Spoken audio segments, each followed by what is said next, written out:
Maniac Magee by Jerry Spinelli. Chapter 21.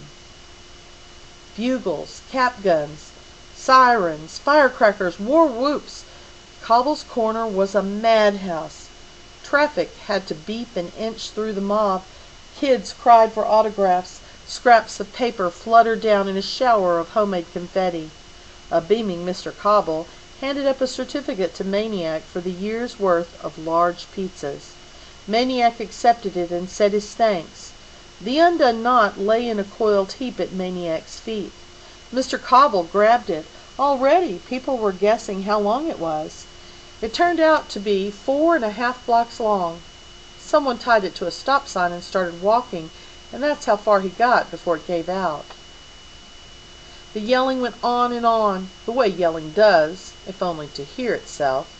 But one person wasn't yelling. Amanda Beale. She was holding one of the homemade confetti scraps, gaping at it. Then she was scrambling across the sidewalk, the street, shoving people's legs aside, grabbing more scraps, crying out, "Oh no! Oh no!" And then she was running. Maniac saw. He leaped from the table. He picked up a scrap. There was printing on it about Africa. He picked up another. This one mentioned ants. Another, Aristotle. The Encyclopedia A! He followed the scrap paper trail up Hector and down Sycamore, all the way to the Beals' front steps. The only thing left of the book was the blue and red cover. It looked something like an empty loose-leaf binder.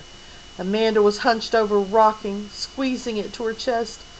"It's my fault," she sobbed. "I got careless. I left it in the living room.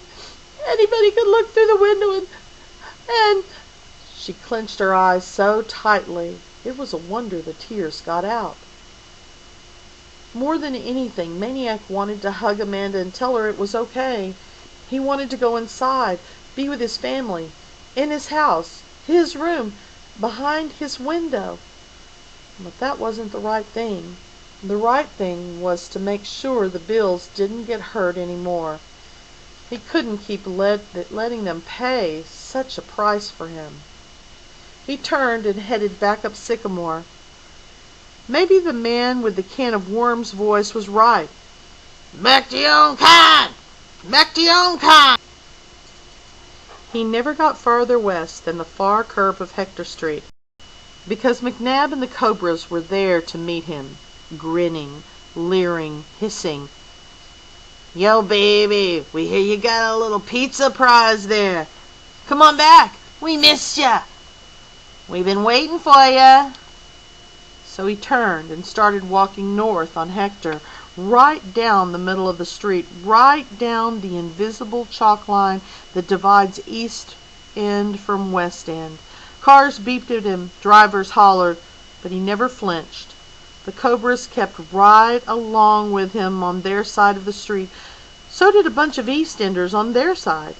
One of them was Mars Bar. Both sides were calling for him to come over, and then they were calling at each other, then yelling, then cursing. But nobody stepped off a curb. Everybody kept moving north, an ugly, snarling black and white escort for the kid in the middle. And that's how it went, between the curbs, smack dab down the center. Maniac Magee walked, not ran, right on out of town.